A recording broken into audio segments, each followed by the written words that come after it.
Nitro coffee is delicious, but what makes it even more enjoyable is being able to enjoy it with your entire family or office. And that's why we took our best-selling 64-ounce Royal Brew Nitro Coffee maker and we designed a 128-ounce double-sized version, perfect for the entire family. The Royal Brew Nitro Coffee maker is so easy to use. Simply fill it up with 96 ounces of your favorite cold brew, or make it at home to save even more money. Then, you want to transfer your cold brew into the keg, and once it's in the keg, you're going to want to add either 4 nitrogen cartridges or 2 nitrous oxide cartridges.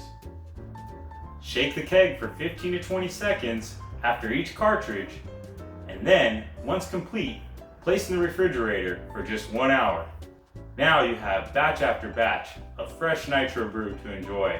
The Royal Brew Nitro Coffee Maker comes in stainless steel or matte flat black. Thank you for shopping with us, and if you have any questions, as always, please comment below.